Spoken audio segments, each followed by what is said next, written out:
ಮುನಿರತ್ನ ರದ್ದು ಎನ್ನಲಾಗಿರುವಂತಹ audio viral ಬೆನ್ನಲ್ಲೇ FIR ಆಗಿ ಶಾಸಕ ಅರೆಸ್ಟ್ ಕೂಡ ಆಗಿದ್ದಾರೆ. ಆದ್ರೀಗ ಈ ಕೇಸ್ಗೆ ಮತ್ತೊಂದು ಟ್ವಿಸ್ಟ್ ಸಿಕ್ಕಿದೆ. ಏನದು ಈ ಸ್ಟೋರಿ ನೋಡಿ. ಮುನಿರತ್ನ ಬಂಧನ ಕೇಸ್ಗೆ ಬಿಗ್ ಟ್ವಿಸ್ಟ್. ಚೆಲುವರಾಜು ಮೇಲೆ ಇತ್ತ ಭಾರಿ ಒತ್ತಡ. ಜಾತಿ ನಿಂದನೆ ಹಾಗೂ ಜೀವ ಬೆದರಿಕೆ ಹಾಕಿದ್ದಾರೆ ಎಂಬ ಆರೋಪದ ಮೇಲೆ ಮುನಿರತ್ನರನ್ನ ಅರೆಸ್ಟ್ ಮಾಡಲಾಗಿದೆ. ಶಾಸಕರ ವಿರುದ್ಧ ಚೆಲುವರಾಜು ದೂರು ನೀಡಿದ ಬಳಿಕ ಫಿಲ್ಮ್ ಸ್ಟೈಲ್ನಲ್ಲಿ ಬಂಧಿಸಲಾಗಿದೆ. ಆದ್ರೀಗ ಈ ಕೇಸ್ಗೆ ಮತ್ತೊಂದು ಬಿಗ್ ಟ್ವಿಸ್ಟ್ ಸಿಕ್ಕಿದೆ. ದೂರು ನೀಡಿರೋ ಚೆಲುವರಾಜು ಮೇಲೆ ಹನುಮಂತರಾಯಪ್ಪ ಒತ್ತಡ ಹೇರಿದ್ರ ಅನ್ನೋ ಶಂಕೆ ವ್ಯಕ್ತವಾಗಿದೆ. ಇಬ್ಬರು ಮಾತನಾಡಿದ್ದು ಎನ್ನಲಾದ ಆಡಿಯೋ ವೈರಲ್ ಆಗಿದ್ದು, ರಿಪಬ್ಲಿಕ್ ಕನ್ನಡ ಈ ಆಡಿಯೋ ದೃಢೀಕರಿಸೋದಿಲ್ಲ. ಆಡಿಯೋ ರಿಲೀಸ್ ಮಾಡಿದ ಮುನಿರತ್ನ ಬೆಂಬಲಿಗರು ಚೆಲುವರಾಜುಗೆ ಟೆಂಡರ್ ರದ್ದು ಮಾಡುವ ಬೆದರಿಕೆ ಹಾಕಿದ್ದಾರೆ ಅನ್ನೋ ಆರೋಪ ಮಾಡಿದ್ದಾರೆ.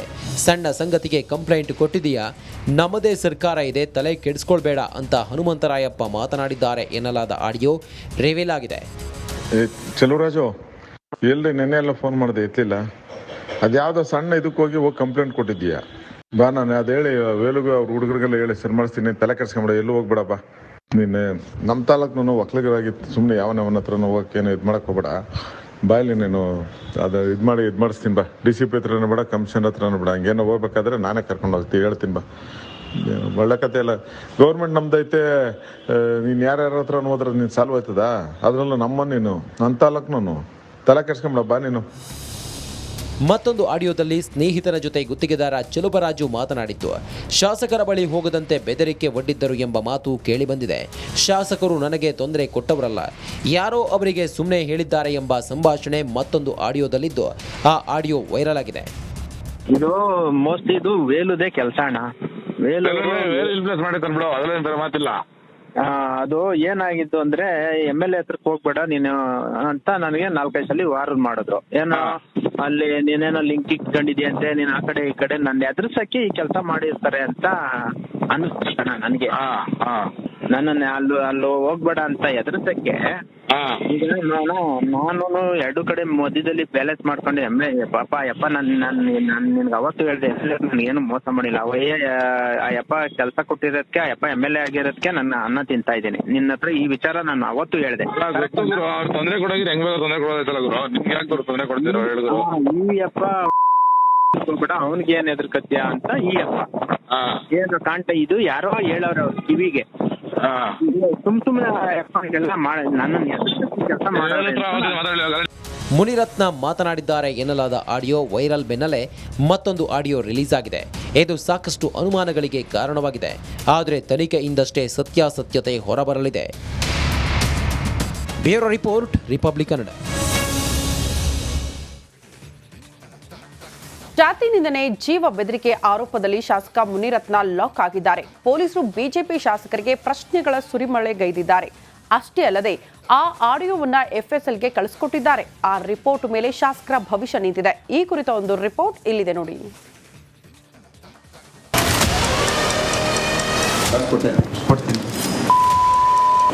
ತಾಯಿ ಕೇಳಿದ್ದಾರೆ, ನನ್ನ ಹೆಂಡತಿ ಕೇಳಿದ್ದಾರೆ, ನನ್ನ ಮಗು 10 ವರ್ಷದ ಮಗುನ ಕೇಳ್ತಾರೆ.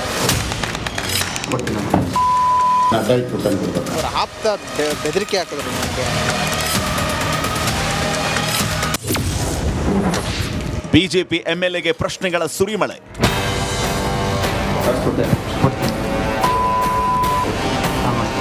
ಜಾತಿ ನಿಂದನೆ ಹಾಗೂ ಜೀವ ಬೆದರಿಕೆ ಆರೋಪದಲ್ಲಿ ಅಶೋಕ್ನಗರ ಠಾಣೆಯಲ್ಲೇ ಬಿಜೆಪಿ ಶಾಸಕ 2 ರಾತ್ರಿ ಕಳೆದಿದ್ದಾರೆ. ಠಾಣೆಯಲ್ಲಿರೋ ಮುನಿರತ್ನಗೆ ಪೊಲೀಸರು ತಮ್ಮದೇ ಸ್ಟೈಲಲ್ಲಿ ತೀವ್ರ ವಿಚಾರಣೆಯನ್ನು ನಡೆಸಿದ್ದಾರೆ.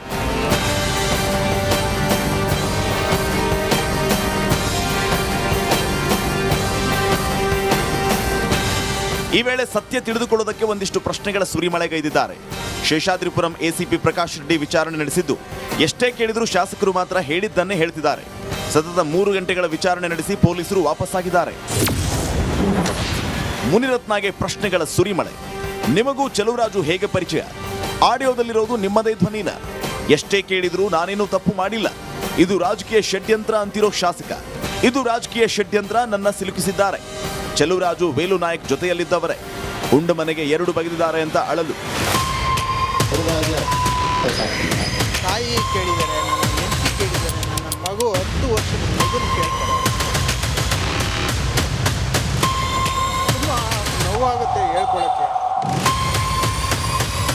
ಪೊಲೀಸರು ಅದೆಷ್ಟೇ ತಿರುಗಾಮರ್ಗ ಪ್ರಶ್ನೆಗಳನ್ನ ಕೇಳಿದ್ರು ಮುನಿರತ್ನ ಮಾತ್ರ ಏನೂ ಬಾಯಿ ಬಿಡ್ತಾ ಇಲ್ಲ. ಪೊಲೀಸರಿಂದ ತನಿಖೆ ನಡೀತಾ ಇದ್ರೆ ಮತ್ತೊಂದು ಕಡೆ ಬಿಜೆಪಿ ಇದನ್ನ ದ್ವೇಷದ ರಾಜಕಾರಣ ಅಂತ ಇದೆ. ಕಾಂಗ್ರೆಸ್ ಮಾತ್ರ ಶಾಸಕ ಮುನಿರತ್ನ ವಿರುದ್ಧ ಹರಿಹಾಯ್ತಾ ಇದೆ. ಸದ್ಯಕ್ಕಂತೂ ಮುನಿರತ್ನಗೆ ಕಾನೂನು ಸುಳಿ ಸುತ್ತಕೊಂಡಿದ್ದು ಮುಕ್ತಿ ಸಿಗೋದು ಕಷ್ಟವೇ ಅಂತ ಹೇಳಲಾಗ್ತಾ ಇದೆ. ಮಾದೇಶ್, ರಿಪಬ್ಲಿಕ್ ಕನ್ನಡ, ಬೆಂಗಳೂರು.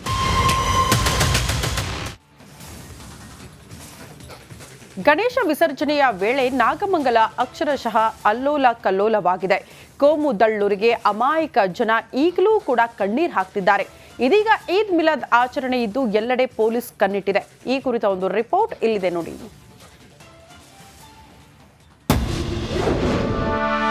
ಗಲಭೆ ಬೆನ್ನಲ್ಲೇ ನಾಗಮಂಗಲ ಕೊತ. ಈದ್ ಮಿಲಾದ್ ಹಿನ್ನೆಲೆ ಪೊಲೀಸ್ ಕಣ್ಗಾವಲು. ಗಣೇಶ ವಿಸರ್ಜನೆ ವೇಳೆ ನಾಗಮಂಗಲ ಪಟ್ಟಣದಲ್ಲಿ ಭಾರೀ ಅನಾಹುತವೇ ನಡೆದಿದೆ. ಕೋಮು ದಳ್ಳೂರಿಗೆ ಅಮಾಯಕರ ಜೀವನವೇ ಮೂರಾಬಟ್ಟೆಯಾಗಿದೆ. ಸಹಜ ಸ್ಥಿತಿಯತ್ತ ಮರಳುತ್ತಿದ್ದಂತೆ ನಾಗಮಂಗಲದಲ್ಲಿ ಮತ್ತೆ ಹೈ ಅಲರ್ಟ್ ಮಾಡಲಾಗಿದೆ. ಇಂದು ಈದ್ ಮಿಲಾದ್ ಹಿನ್ನೆಲೆ ನಾಗಮಂಗಲದಲ್ಲಿ ಪೊಲೀಸ್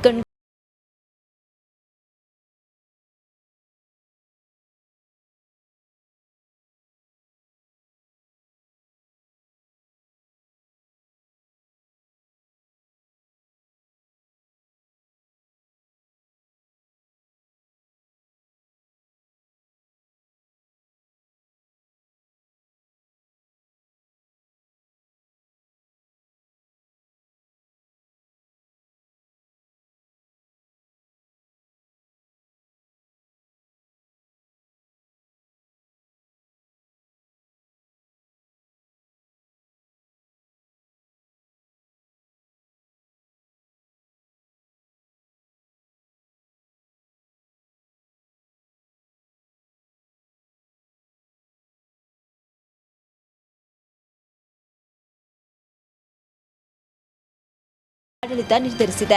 ಮತ್ತೆ ಅನಾಹುತಗಳು ನಡೆದಂತೆ ಪೊಲೀಸ್ ಇಲಾಖೆ ಕ್ರಮ ಕೈಗೊಂಡಿದ್ದು ಯಥಾಸ್ಥಿತಿಯಲ್ಲಿರಲಿ ಅನ್ನೋದೇ ನಮ್ಮ ಆಶಯ. ಆನಂದ್, ರಿಪಬ್ಲಿಕ್ ಕನ್ನಡ, ಮಂಡ್ಯ.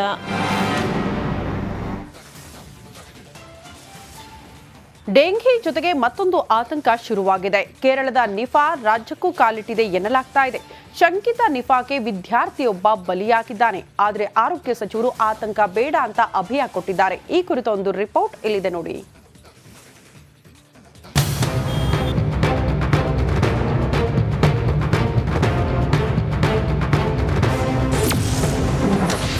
ರಾಜ್ಯದಲ್ಲಿ ನಿಫಾ ಆತಂಕ.